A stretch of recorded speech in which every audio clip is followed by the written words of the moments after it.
First of all, these these trips, these visits that we have to Mecca and Medina, we do a lot of arrangements. We make a lot of arrangements. We book the flights, right? We pay for the hotels. We pay these packages.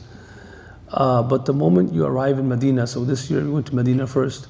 The moment you arrive in Medina, you realize pretty quickly that yes, you did pay for the package, you did book the flights, but it was Allah who invited you, right? All that stuff was just something that you did on your own. But at the end of the day, it's Allah who invited you. And if it wasn't for Allah subhanahu wa ta'ala, you wouldn't be here. And Allah did not invite you because of your greatness or because you did something good in your life, but Allah invited you because He chose you. And Allah invited you because He had mercy on you. It had nothing to do with any good deeds that you did. I walked in to see the Prophet's grave this time. The first time I walked in, it was Thursday night. We arrived, and actually, I'm giving you guys some shameless plugs. Did you guys watch the Capture Thoughts on YouTube, Miftaah, or no? Some of you have watched it? Wallah, you guys are bad Miftaah followers. Horrible. The worst Miftaah followers are Miftaah students. Like, watch the videos, guys, come on. All right, so I arrived in Medina Munawwara. It was Thursday morning or Friday, I think it was Friday morning. And we get there like an hour before Fajr. And one of the worst things to do when you arrive somewhere is to wait for your bags. That's why I never have bags. I never check in bags. I went with a hand carry. But I realized recently that if my mom tells me something, I just do it, even if it doesn't make sense, okay? Remember if you guys were here, we spoke about that a few weeks ago. Your mom, even if it doesn't make sense, just do it. She says, just take a suitcase. I just took it. It was empty, nothing in there. And I just checked it in. So I waited for that suitcase. She said, just take it. You never know what happens on the way back. You might need a suitcase. All right, I took it. And when I got to Medina, it was the first bag that got there. Me and my brother, we were together. And that was also from Allah subhanahu wa ta'ala. We're not in the same package. We never booked our flights at the same time. But it was from Allah that our flight was the same, and we were in the same hotel in Medina, in Mecca, and we ended up coming back in the same flight as well. So that was amazing. My younger brother, this is recorded, I don't care. When he gets on the flight, he doesn't sleep. He hardly sleeps. So before the flight, right when he sits on the plane, he knocks out. And on the way there, I knew he was going to be really tired. So alhamdulillah, we had like 3-4 seats to ourselves. And so I said, Abdul Rahman, lay down. So me being the older brother, I laid down on the ground and he laid on the seats for 8 hours and he went to sleep. And so who would serve the younger brother more than me? Nobody. So I served my younger brother. We get to Medina. He's really fresh, of course, because he slept on the seats and my back is broken because I slept on the ground. And we get there and I get my bag. We both get our bags first. And here's the kicker. I said, let's go. I want to pray Fajr in Medina, in the masjid. And he says, no, we have to wait for a group. And so we had to wait for an hour for the rest of the group to get their bags. And I was getting frustrated. I said, no, I want to get to Masjid Nabawi to pray Fajr there. And I'm not used to going with big groups for Hajj. The year before, I went alone for Hajj. And so we wait for the entire group to get our bags. We get out, and we're waiting and waiting for everybody else. Then you realize the beauty of the Prophet ﷺ. كَانَ يَمْشِي عَلَى سَيْدِ أَضْعَفِهِمْ. The Prophet ﷺ used to pace himself in groups at the pace of the weakest one among them. Because he was such a people's person, he never used to make someone feel like he's waiting for them. Rather, he would make it feel like they're waiting for him. He would never make it feel like, they're a burden for him. Like, imagine you're walking, we're all young people. The Prophet used to walk really fast. But when he used to be in a group, he would slow down. And he would pace himself in a way where he would, the weakest one among them would not feel like they're slowing the Prophet down, sallallahu alaihi wasallam. And this is also a sign that, people, when you go to Mecca and Medina and certain times, even when you come for these type of sessions, sometimes you feel like some people are slowing you down, right? And you're supposed to make an effort to help them get at a better pace. Being alone, the point of dunya is not to get to Jannah alone. Because if you're alone in Jannah, I'm not sure how beautiful that's going to be. right? The point is to get all your friends, your family, everyone you love in Jannah. Someone you love, you want them to be in Jannah. Someone you dislike, like Trump, oh, it's okay, stay in hell, right? But everybody else, right? At sometimes this time right now in Hajj, it's hard. I mean, like you really want to make dua for the IDF, like I'm not really sure. Like I don't really want to see them in Jannah, right? And so it's like, okay, khalas, stay there. But the people you love, you want them to be in Jannah with you. So we had to wait. And then at the end of the day, we basically missed Fajr in the masjid and we got at the hotel. Now we got to the hotel, I thought of something at that moment, which is, I find it to be so profound and it helped me in my entire trip. Think about the Prophet ﷺ. He would be the first one to get out of his grave. I was the first one to get my bag. He will be the first one to get out of his grave and be resurrected on the Day of Judgment. At this point, he has not seen his wife Khadija or his son Qasim, or his other children for, it's been centuries. Khadija passed on way before the Prophet passed away. Of course he wants to see them. And he would love to be with them in Jannah. But the Prophet, he says, وَأَنَا فَرَطُكُمْ عَلَى الْحَوْضِ. The Prophet will go to the pond and he says, I will wait for you at the pond. Doesn't matter how much the Prophet's excitement will be to go to Jannah, but that excitement will not make him go to Jannah, rather he will wait for us at his pond. وَأَنَا فَرَطُكُمْ عَلَى الْحَوْضِ.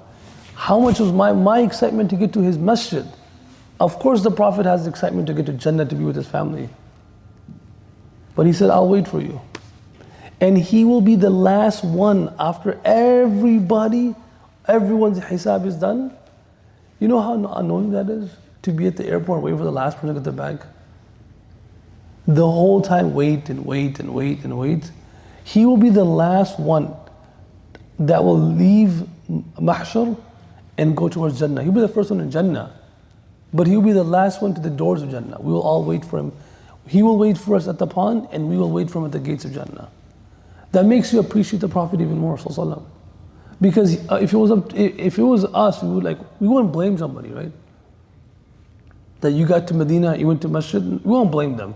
You never waited for me? But the Prophet has so much love for us, sallallahu, that he's going to wait for us. And he's going to make sure that we get into Jannah with him. He's going to ensure that's going to happen. So one thing that people have a problem with is waiting. You have a problem with waiting? We all have a problem with waiting. And in Hajj, the first thing that you have to get used to is waiting.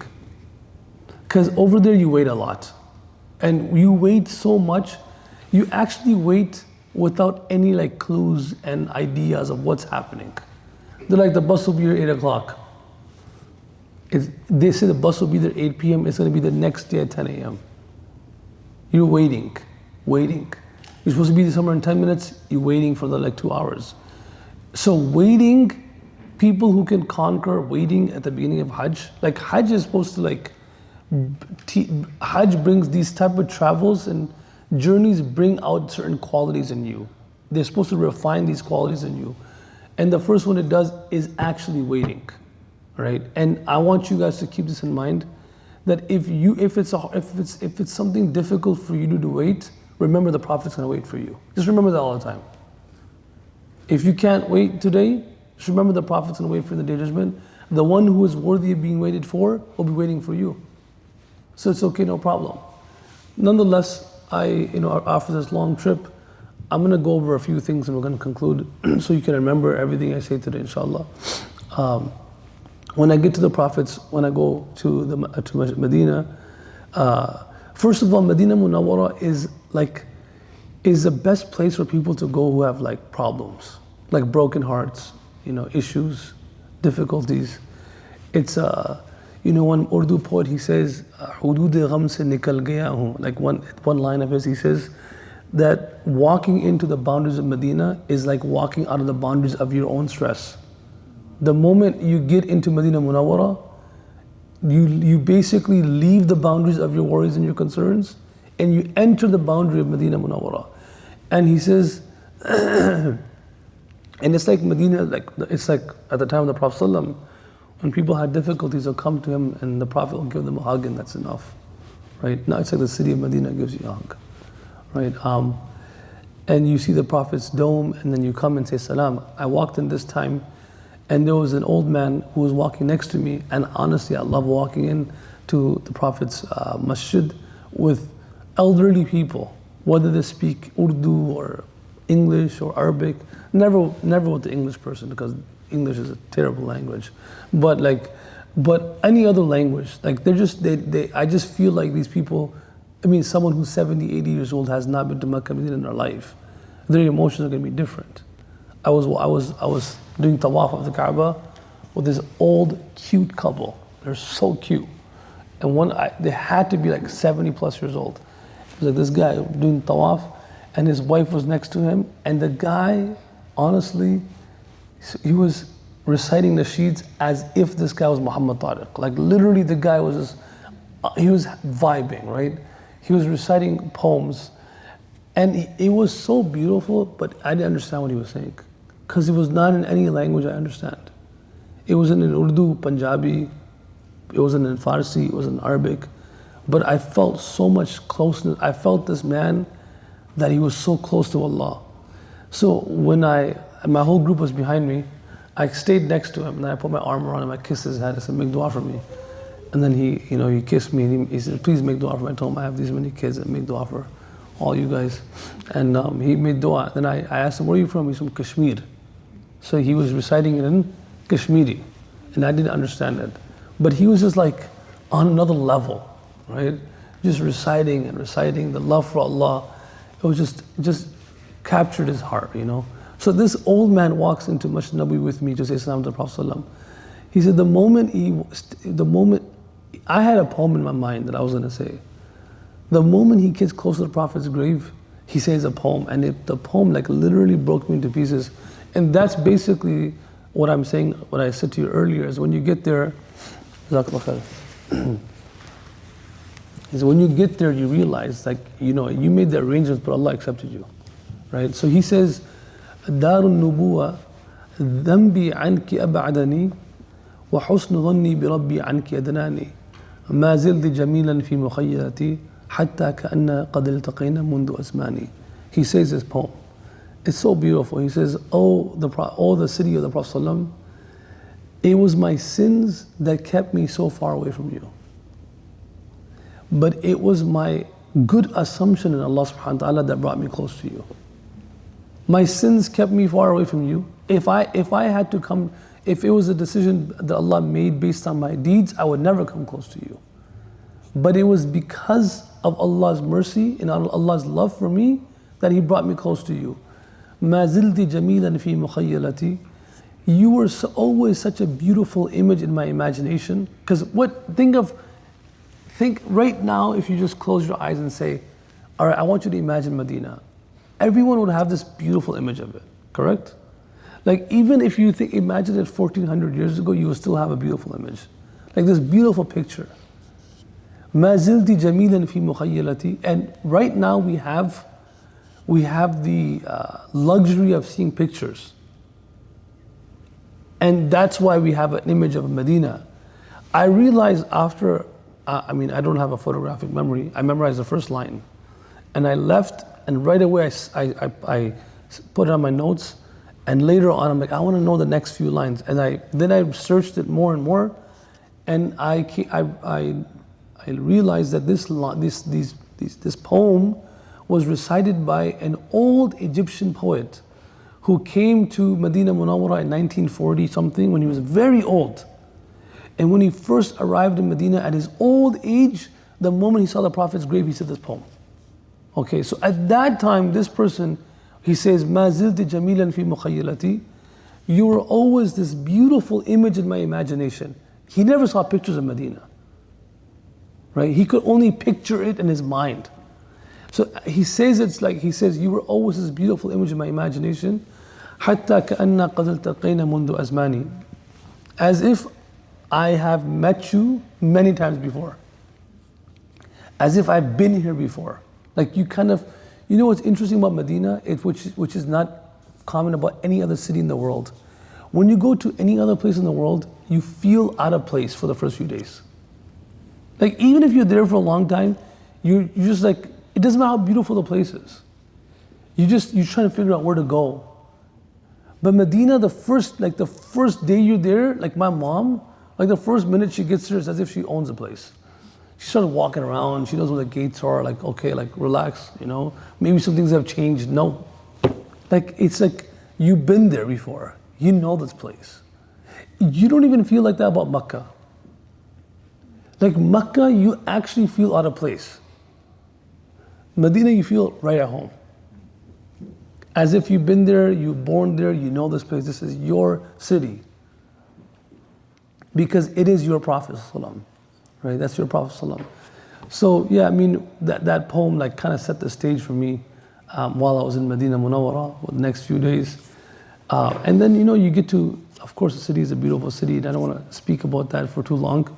Then we go for Hajj. Hajj is pretty much a few days. For those of us who have not gone for Hajj, I'll explain that in a second. We get to Mecca. Interesting, going for Umrah and seeing the Kaaba for the first time is a beautiful image. But I'll tell you something, there's no experience more powerful in the world than going for Hajj and seeing the Kaaba for the first time with people who are doing Hajj. Why? Because my group, there are probably like hundreds of people in my group, 90% of them have never seen the Kaaba before. Okay? And these people are paying $40,000, $50,000 to come for Hajj with 2-3 people. Okay? Some of them are paying $70,000, $80,000. They saved all their life, and this is their every last penny. People that are coming for Hajj from Pakistan, Indonesia, different countries, I mean, they're literally giving up everything they own, some of these guys, to come there. So they've given up so much to be there. In my group, there were people who just had, just 3-4 days before coming, had lost a loved one. Their mother just had passed away, or their son just passed away. Okay? And so they came, they had to make a decision between coming for Hajj or staying back with their grieving family that's grieving. And they decided, they already got accepted. The family said, you go for Hajj, don't stay back. So now you're bringing this group of people, I want you to picture this, you're bringing this group of people with you who they're all they've given up so much, they're so broken, and they're also going through so much struggle to get there. Like getting to Mecca in Umrah is 100 times easier. All right? Getting to Mecca in Hajj, there's almost 2 million people there. All right? So number one, they've given up so much money. They're going through so much sacrifice. Number 3, they're physically going through so much while they're getting there. All 3 things. And then, the reason why this experience is so beautiful, and then you end up seeing the Kaaba for the first time. Wallahi, the moment these people see the Kaaba for the first time, they forget all their pain. They forget the money they spent, the fatigue they went through. The Kaaba is so captivating for us. And I'm saying them because they actually feel it more than me. Because we see the Kaaba more. They just come and, wallah, you see these people and the sounds they make and the tears and the cry. It's unbelievable. May Allah give us that feeling over and over again. And when I first saw the Kaaba with these guys, I thought at that point, I said, man, look, all the things that you went through, the moment you see the Kaaba, you forget all your pain. Because of the sight of the Kaaba. It doesn't matter how much we have to put ourselves through, how much sacrifice you have to make, how much money we have to give for Allah, how many sins we have to leave, how much struggle we have to go through, all of that will be completely worth it the moment we see Allah. If the sight of the Kaaba is so beautiful, then imagine the sight of the one who made the Kaaba. If this experience is this way, imagine the experience of seeing Allah. And that is what's going to happen in Jannah. Allah will invite us to see Him. And there will be nothing that will be greater in Jannah than the sight of Allah subhanahu wa ta'ala. And so people who make effort to see the Kaaba, their effort is worth it. And those who make effort to see Allah, their efforts are going to be completely worth it. Everyone in this room today and all Muslims, I honestly think, everything we do, if it can be driven just by three things, I think it will be worth it. The sight of Allah, the sight of the Prophet ﷺ, and the sight of our loved ones that have passed away, to be united with them. Look, why are you doing this for me? I want to see Allah. Right? You know what sucks? The opposite.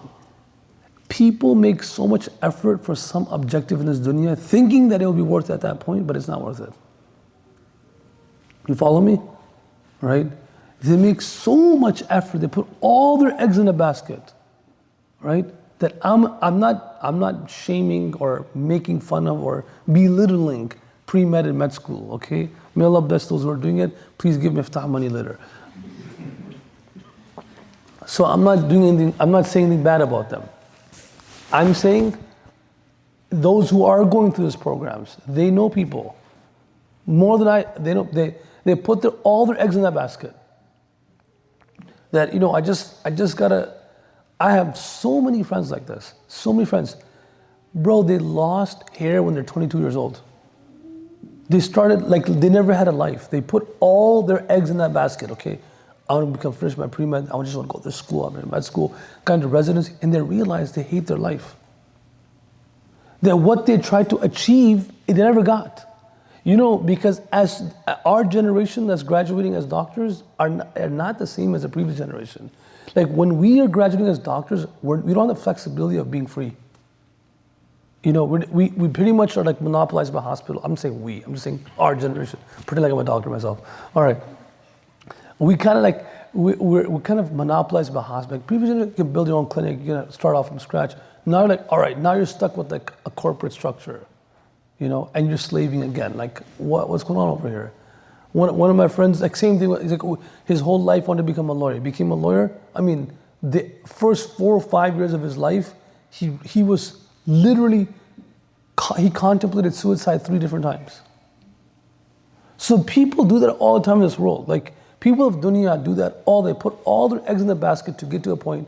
Trust me, the opposite should happen with us, and the opposite is not the same. You put all your eggs in that basket, man, I'm doing this so I can see Allah. Bang, when you see Allah, it's going to be worth it. You understand? People of Gaza, could you believe this? On the day of judgment, Allah subhanahu wa ta'ala will reward them so much for their sabr that they will say to Allah, oh Allah, we wish our bodies were cut into pieces with scissors that were hot, as if iron was put into fire. Meaning our bodies were burnt and cut into pieces at the same time. Foreseeing the reward of those who get reward from the patience that they had. Okay? So when I saw the Kaaba, in this trip, that's the first thing that came to my mind. And I'll say, Hajj, pretty much, any journey teaches you a lot about yourself. When you travel, that's why I tell people, don't go on a honeymoon right when you get married. Listen to me, trust me, okay? Don't go on a honeymoon right when you get married, because travel and journey, that's what Umar ibn Khattab said. Did you travel with him? Because when you travel, things happen, right? You don't look the same as a bride, okay? If you do, that's weird, okay? All right, okay, you don't look like a groom the whole time.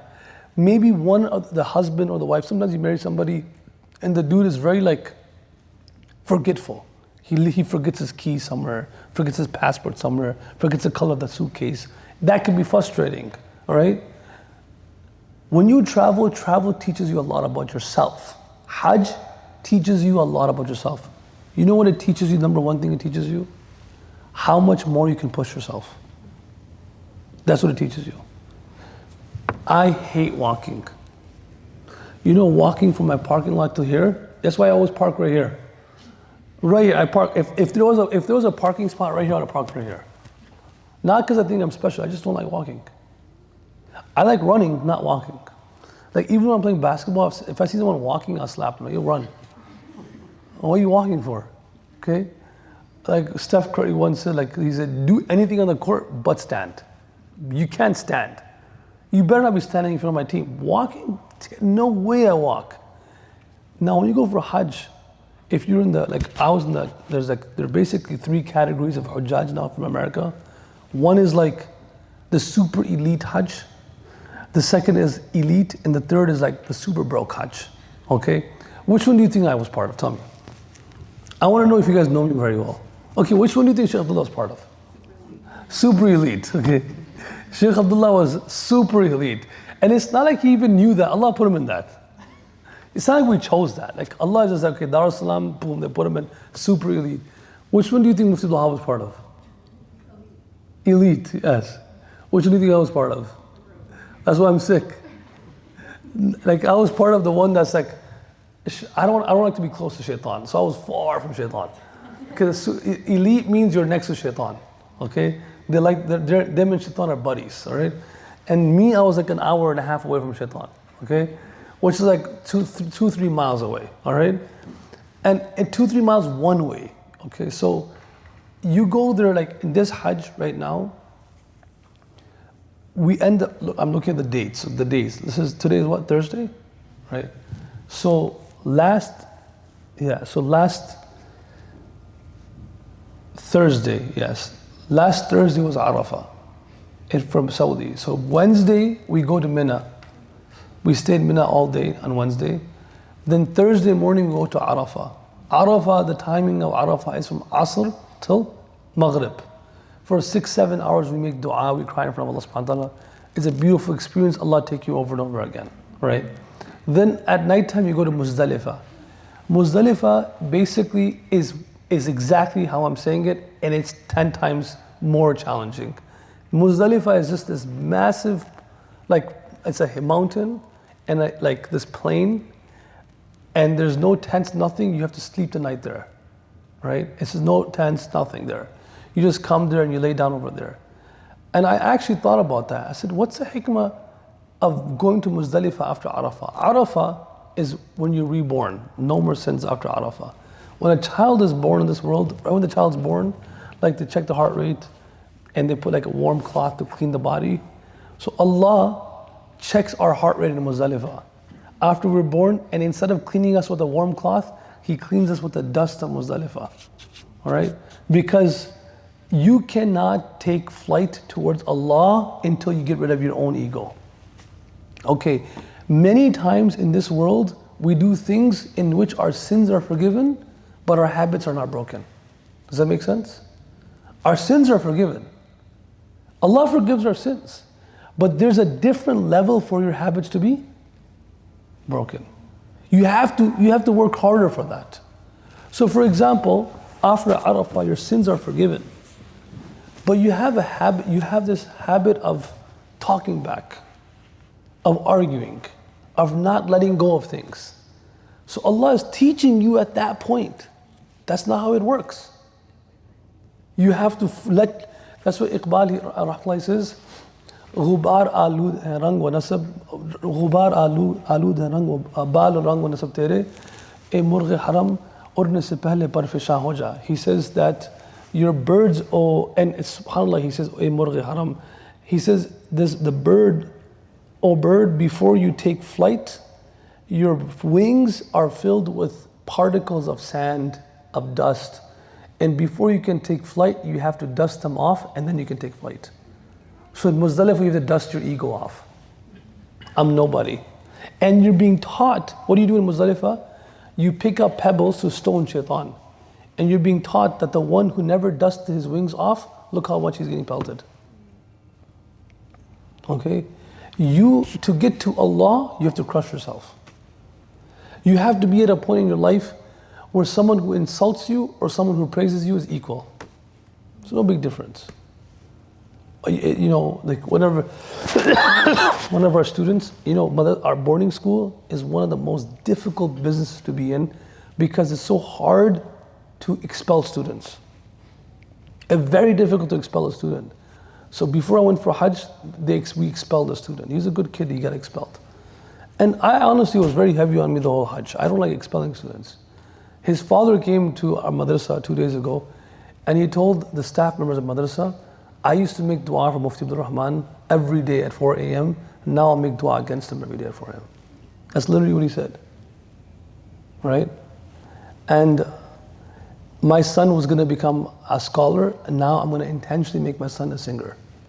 And I'm going to make sure he gets all the sins. That's what he said. You know, and so one of my students heard what he said, and he saw him at the airport. And so I said, did you meet him? He says, no, of course I didn't meet him. I said, that's wrong. It's not personal. The guy's older than you. Like if he said that to me in front of my face, I still would have hugged him. Wallah, I would have hugged him. I understand where he's coming from. Like, you know, his son, it's his son, it's personal. It's like, maybe the man's just old, you know? And why are you getting your feelings hurt for? It's not a big deal. The Prophet's feelings never got hurt in Taif. You understand what I'm saying? His body got hurt, but not his feelings. Because if his feelings got hurt, he would have made dua against them. So there's a point in your life where you have to work on yourself. And that's what the Hajj, it makes you work on yourself. You know, that's what Muzdalifah is. Now, come on, man. Don't get in the bag of your feelings. It's okay, it's not a big deal. And then after Muzdalifah, you come back to Mina, and now you're in Mina for 3 days. So how many days is Hajj now? The first day in Mina, the second day in Arafah and night Muzdalifah, and then 3 more days in Mina. So how many days is that? 5 days. Hajj is 5 days pretty much. So in these 5 days, one thing that you learn is you learn something about yourself that you learn that you can push yourself beyond the limits that you thought you had for yourself. You thought you could walk half a mile, you realize you can walk 15 miles a day. You know, I'm telling you about my personal self. Even when I wasn't married, I used to sleep on a king size bed. All right? I like my space. No one on my right, no one on my left. Right? My youngest brother, Abdul Rahman, may Allah bless him. Honestly, like, he was such a cute kid. You know, he was born, I was 10 years old, he was born, right?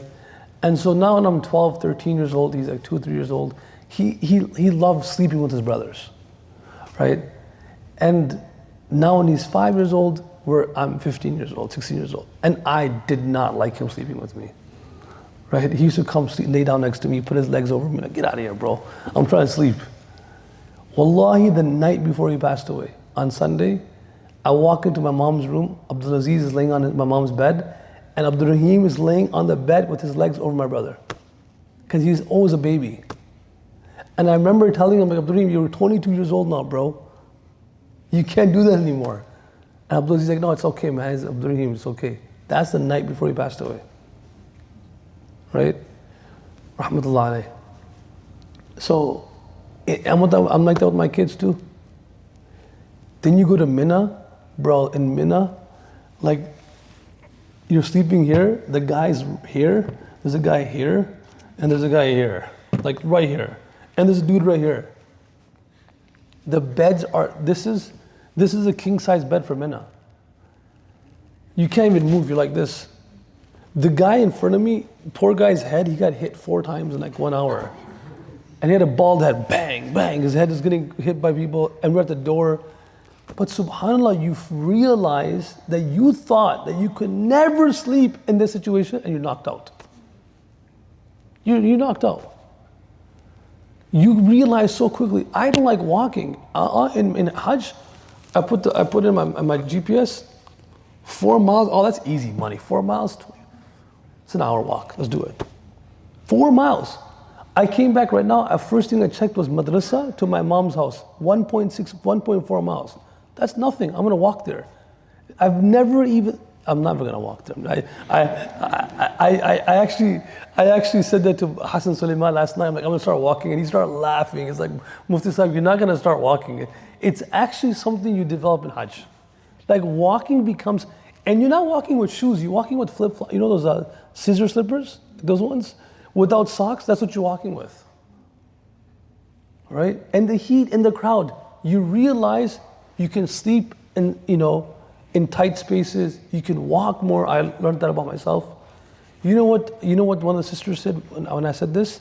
She said, you realize you can actually live with less. You can live with less food, less sleep, less space, less everything. Because now you're, even in a hotel, you're in 4 people in a room. And you know what the Prophet said? The Prophet said, Man radiyallah bil qaleel. A person who is satisfied with Allah with less, Allah is satisfied with less deeds from that person. So it's something you discover about yourself in Hajj, that you don't really need that much food. You know what you realize? In Hajj, I realized in Hajj, I don't need Tim Hortons. We drink like 4 or 5 coffees a day. And my jubba drinks 1 coffee a week. Okay, because it falls. All right, this is like a guarantee. And my car drinks like 1 coffee a month. All right, so this is how it works. So we go for Hajj, I never drank 1 coffee in Hajj. Not a single, and most people in Hajj didn't drink a coffee. You sleep 2-3 hours a day, no coffee, but somehow you have energy. Then you realize these are barriers you have in your own mind. I have to get coffee in the morning.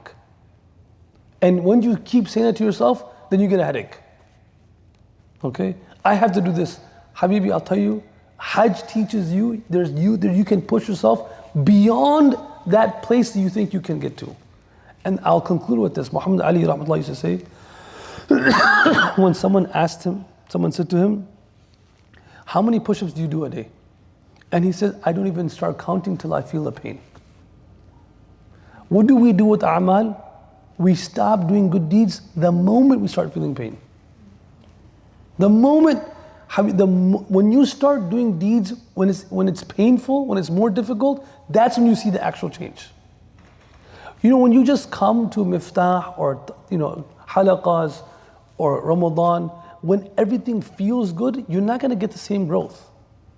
Growth and development comes when you feel the pain, when you actually feel it, right?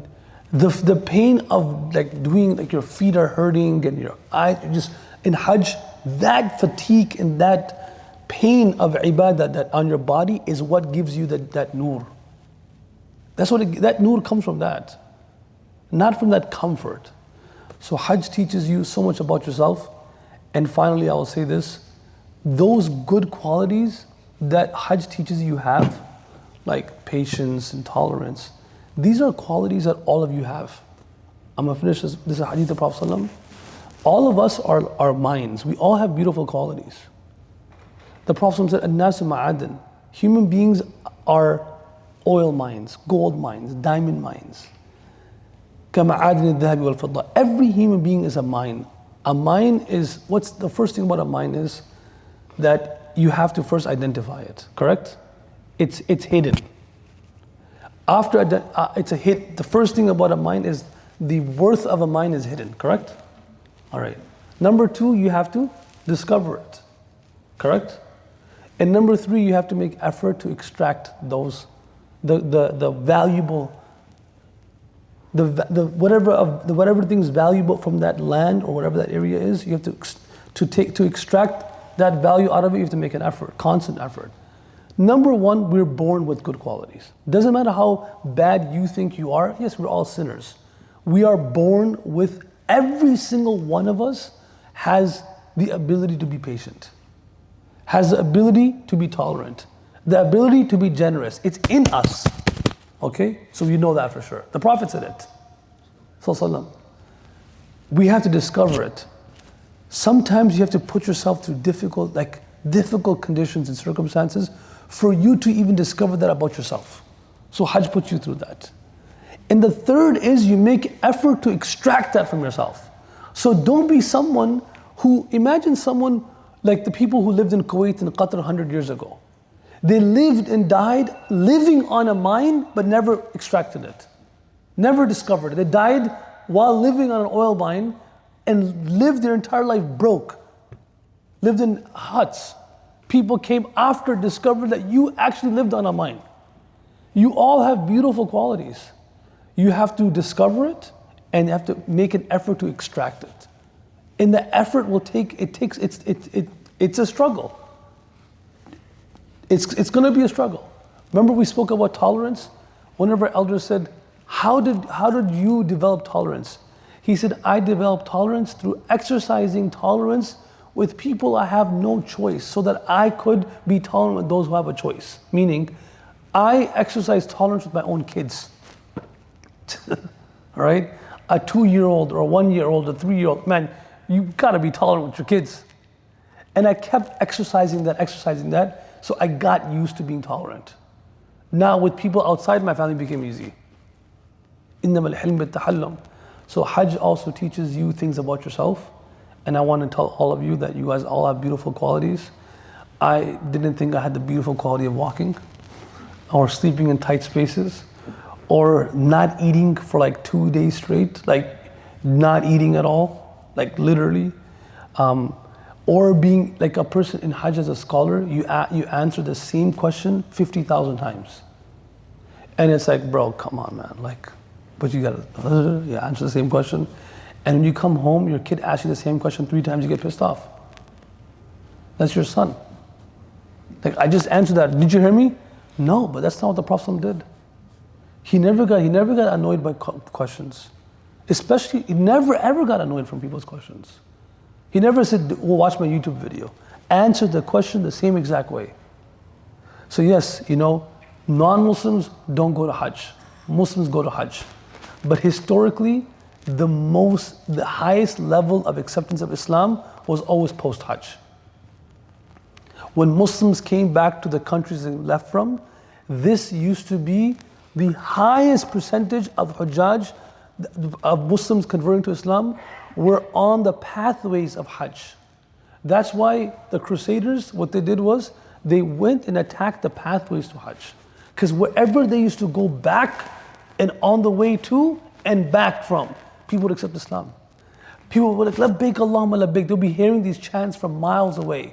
Then what is this? Accept Islam. And they would see them on the way back, that they have changed people. And they would accept Islam. So non-Muslims never saw Makkah and Medina, but they saw Muslims that saw Makkah and Medina, and they changed their life. So inshallah, we that went for Hajj are a source of bringing nur for all of you. And I make dua all of you get inshallah accepted over and over again to go to Makkah and Medina. Please work hard. Don't do like random majors in college. Which one did I say last time? Global supply chain management or something, random stuff, right? Don't do these like weird majors in college. Do something meaningful, and or do a good business, right? And save up money, and inshallah ask Allah to accept, and go for Hajj and go for Umrah over and over again. Don't say, oh, I already went last year. Go again. Go with scholars. Go with groups of people that friends of yours. And inshallah, the more you go, the more you bring back the nur of Allah subhanahu wa ta'ala. Serve those who've gone for Hajj. Text them. MashaAllah, a lot of you guys asked. Mufti Abdul Rahman put that little Google doc, and I'll tell you something. It really helps a lot, man. Like I don't want to say it to my wife, but in Arafah, I finally pulled out my phone, and I wanted to see like what my family members had asked me to make dua for them for. And the first one I checked was my wife, and she set the stage for me, man. Her duas made me cry so much. Like, it really is so powerful to even hear what other people are asking Allah subhanahu wa ta'ala, right? Just so beautiful. Like, I'm this old. Like, could you please make dua? I've been 12 years, don't have children. Like, or my son was born with this disease. Like, man, it breaks you down to the core of yourself, right?